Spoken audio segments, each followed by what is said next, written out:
Welcome to Compact History from compacthistories.com, where we explore the stories, events, and moments that shaped the world, in short, bite-sized episodes. This is episode 134, The History of Venice.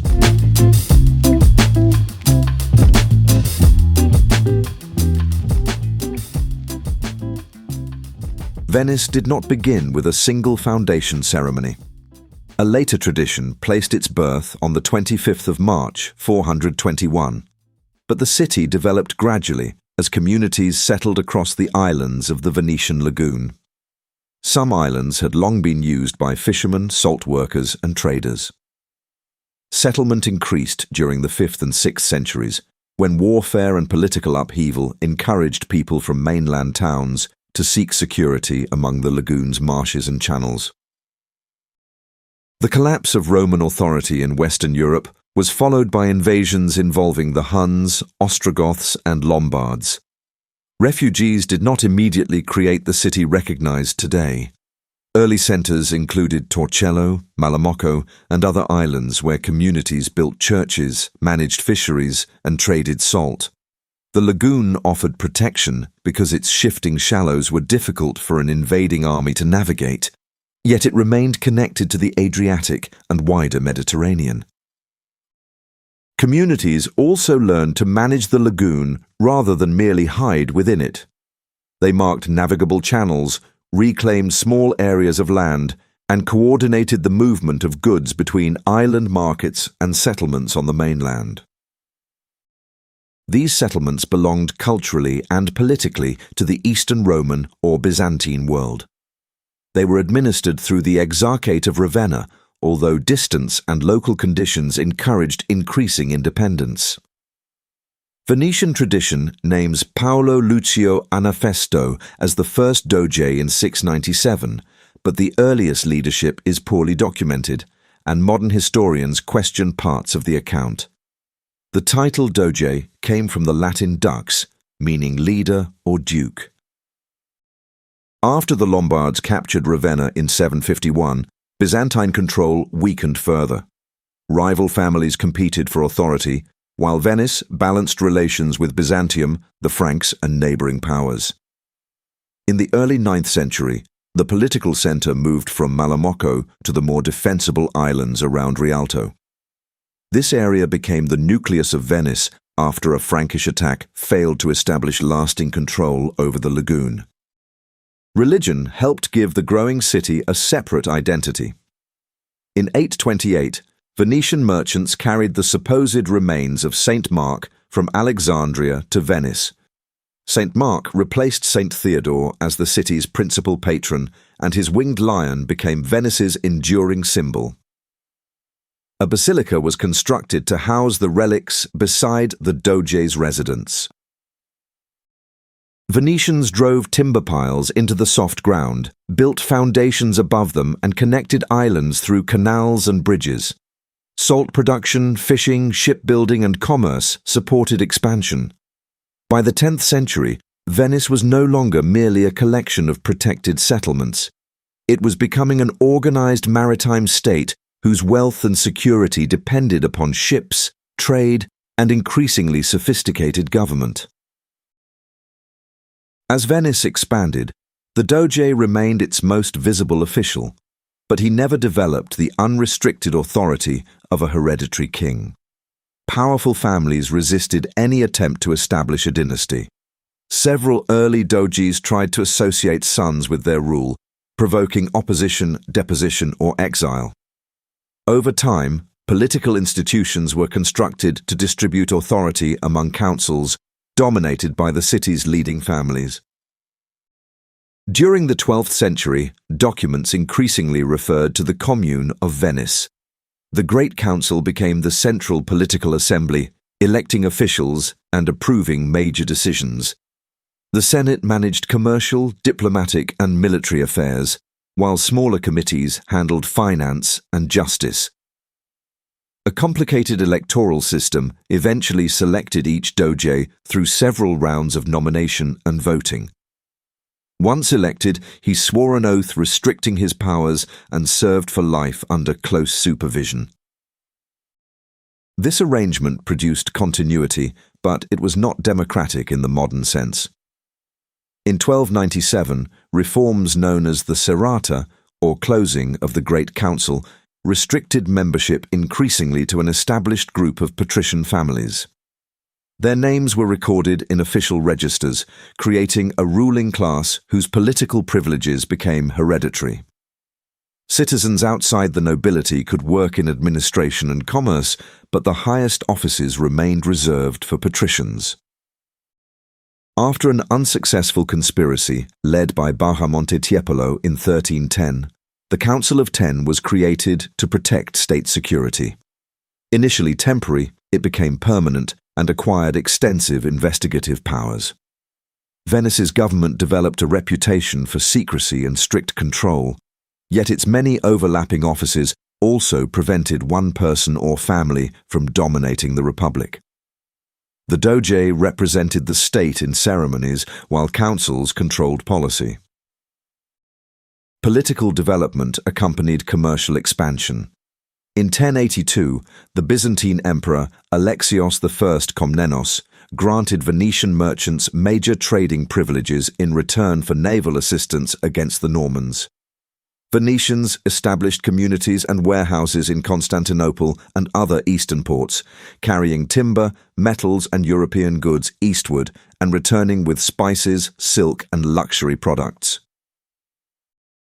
The Republic also expanded its fleet and shipbuilding capacity. The Venetian arsenal grew into a state-controlled complex capable of constructing and maintaining merchant vessels and war galleys.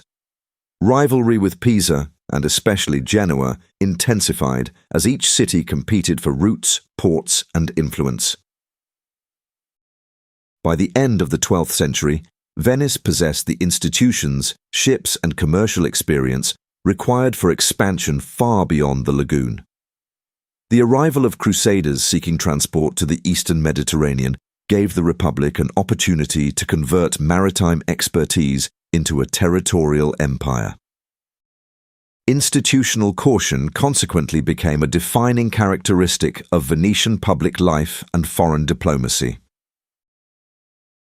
In 1201, leaders of the Fourth Crusade contracted Venice to transport a large army towards Egypt, which they regarded as the route to Jerusalem.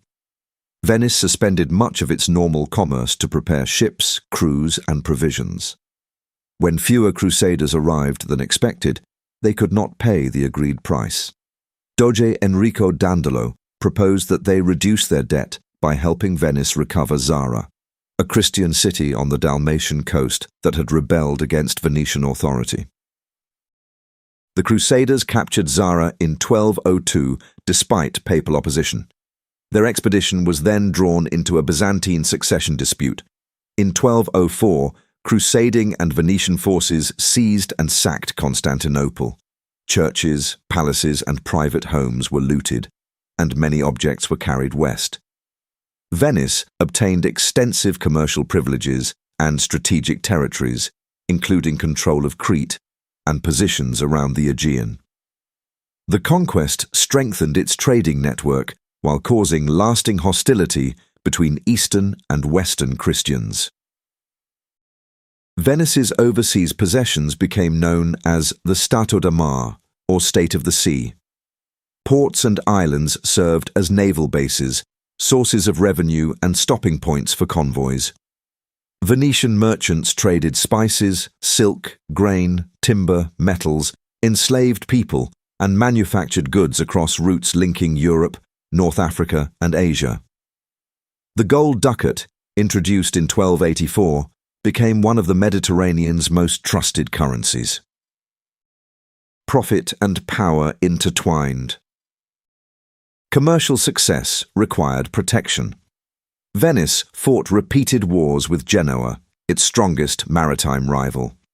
The struggle reached a crisis during the War of Chioggia from 1378 to 1381, when Genoese forces occupied Chioggia at the southern edge of the lagoon. Venice mobilized ships, money, and manpower, blockaded the attackers, and forced their surrender. Genoa remained active, but Venice emerged with its position in the Adriatic secured. Expansion carried serious costs. The Black Death reached Venice in 1348, killing a large proportion of its inhabitants and disrupting trade. Further outbreaks encouraged the Republic to develop organized public health measures, including isolation stations on lagoon islands.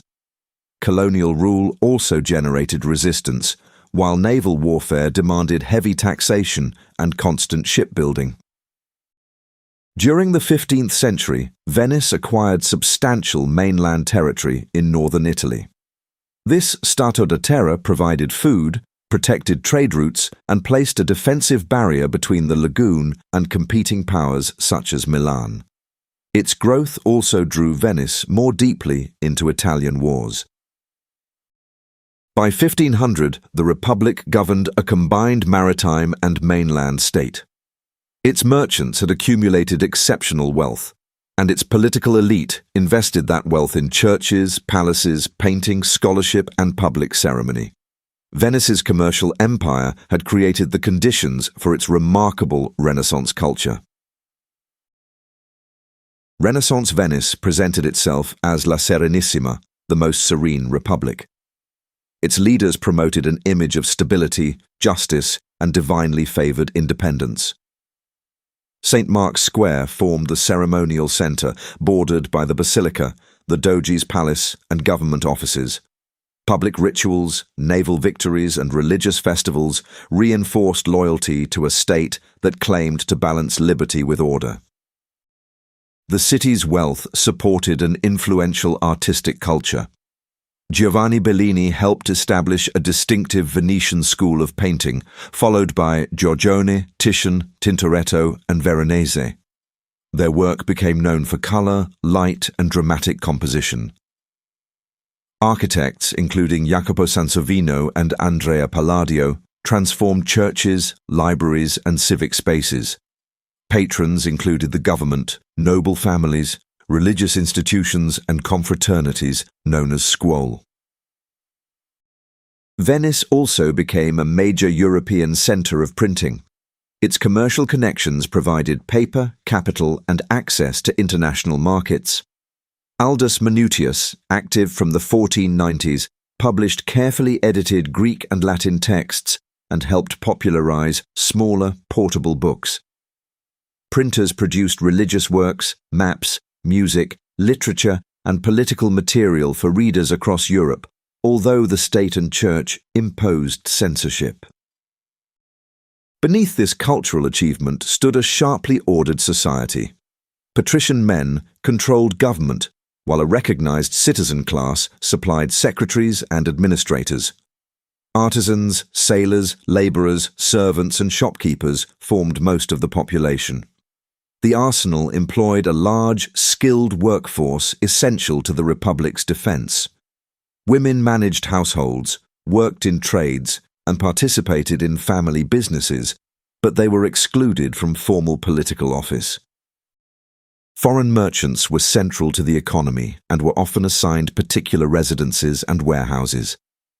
German traders used the Fondaco dei Tedeschi near the Rialto Bridge. Venice also contained Greek, Armenian, Dalmatian, and Muslim communities.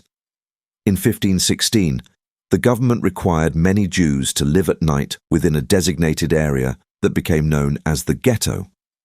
Jewish residents faced restrictions and special taxes, but served as physicians, lenders, printers, and merchants. Venetians encountered this diversity in markets, workshops, churches, and busy waterside streets. Regulations separated communities, yet daily commerce ensured that languages, customs, and ideas continually crossed established official boundaries. Daily life was repeatedly interrupted by disease. Major plague outbreaks in 1575 to 1577 and 1630 to 1631 killed tens of thousands. The churches of the Redentor and Santa Maria della Salute were built as public acts of thanksgiving after these epidemics. Venice's art and ceremony could suggest confidence, but the foundations of its power were changing. Ottoman expansion threatened its eastern possessions, while new oceanic trade routes allowed Atlantic states to challenge the commercial system on which Venetian greatness depended. Venice's decline was gradual rather than a sudden collapse. Portuguese ships reached India by sailing around Africa at the end of the 15th century, creating an alternative route for the spice trade. This did not immediately end Venetian commerce, but over time, Dutch, English, and French merchants gained a larger role in global markets. Economic activity increasingly shifted towards the Atlantic, while Venice remained committed to costly Mediterranean routes and territories. The Ottoman Empire posed a more direct challenge. Its expansion removed Venetian bases and repeatedly forced the Republic to choose between war and commercial accommodation. The Ottomans conquered Cyprus in 1570 and 1571. Venetian ships then formed an important part of the Holy League fleet that defeated the Ottoman navy at Lepanto in October 1571. The victory was celebrated across Christian Europe, but it did not recover Cyprus. Venice made peace in 1573 and formally surrendered the island. Further losses followed. After a war lasting from 1645 until 1669, the Ottomans captured Crete, although Venice retained several smaller positions. Venetian forces conquered the Peloponnese, then commonly called the Morea, during the 1680s, but the Ottomans recovered it in 1715. By the 18th century, the Republic no longer possessed the naval or financial strength to compete as a leading Mediterranean empire. Venice nevertheless remained wealthy and culturally important. Murano glass, luxury goods, publishing and regional trade continued to support the economy. Music flourished through composers such as Antonio Vivaldi, while painters including Canaletto and Guardi supplied images of the city to wealthy visitors. Carnival and the Grand Tour helped make Venice an international destination. Its relative decline was therefore accompanied by cultural success rather than complete impoverishment. The government, however, became increasingly cautious and resistant to reform. Political authority remained confined to a shrinking patrician class, and neutrality offered limited protection once revolutionary France entered northern Italy. Napoleon Bonaparte's campaign destroyed or subordinated neighboring states and placed military pressure on Venetian territory. In spring 1797, French demands and unrest on the mainland left the Republic isolated. Reversal proved impossible. On the 12th of May 1797, the Great Council voted to accept political change and Doge Ludovico Manin abdicated. The Republic that had endured for roughly 1,000 years ended without a major battle for the city. French forces entered Venice, removed symbols of the old government, and seized artworks and treasures. The Treaty of Campo Formio transferred Venice to Austria later that year. The city had survived crusades, plagues, and Ottoman wars, but it could not survive the transformation of European politics brought by revolution and Napoleon. The fall of the Republic began decades of foreign rule. Austria controlled Venice from 1798 until 1805, when Napoleon incorporated it into his Kingdom of Italy. French administrators dissolved religious institutions, reorganized government, and altered parts of St. Mark's Square. After Napoleon's defeat, the Congress of Vienna placed Venice within the Austrian-ruled Kingdom of Lombardy-Venetia in 1815. Austrian government modernized some services, but faced growing opposition from supporters of Italian nationalism. In March 1848, revolution forced the Austrian authorities from the city. Daniele Manin led a revived Republic of San Marco, which resisted even after other revolts in northern Italy had failed. Austrian forces besieged Venice, and hunger, bombardment, and disease eventually compelled the Republic to surrender in August 1849. Venice remained Austrian until 1866. Following the Third Italian War of Independence and a plebiscite, Venetia joined the Kingdom of Italy. The city's political independence was not restored, but it became part of the new Italian state. A railway bridge, opened in 1846, had already ended the lagoon city's complete physical separation from the mainland. Later, road links, port development and industry at nearby Marghera connected Venice more closely to the modern economy. Tourism became increasingly important during the 19th and 20th centuries. The first Venice Biennale was held in 1895, helping establish the city as a centre for international art. Hotels occupied former palaces, while visitors arrived to see buildings and paintings created during the Republic. This economic role preserved attention and investment, but also encouraged the historic centre to depend heavily upon outsiders. Environmental threats became harder to ignore. Venice has always experienced acqua alta, or high water, but subsidence, alterations to the lagoon, and rising sea levels increased its vulnerability. A devastating tide reached 194 centimetres in November 1966, damaging homes, businesses, monuments and artworks. Venice and its lagoon became a UNESCO World Heritage Site in 1987.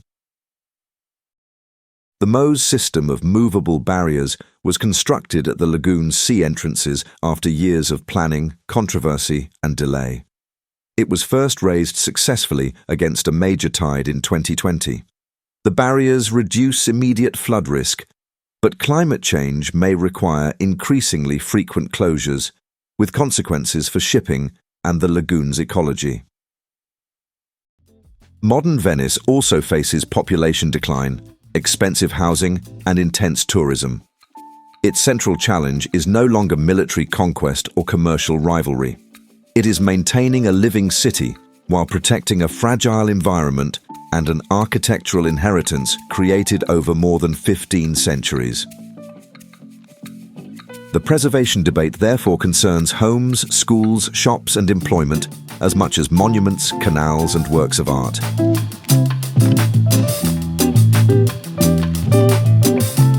That brings us to the end of this episode of Compact History, part of the Compact Histories Network. Please don't forget to follow or subscribe wherever you are listening so that you don't miss any future episodes. And consider leaving us a rating or a review, as it really helps new listeners find the show. You can find new episodes at compacthistories.com, where you can also explore our other podcasts covering biographies, warfare, science, mysteries, true crime, and disasters. You can also follow us on Facebook, Instagram, and Pinterest. Finally, please consider supporting the show directly by buying us a coffee. Head on over to compacthistories.com/history and click on the coffee cup to see how. Thanks for listening, and I'll see you next time.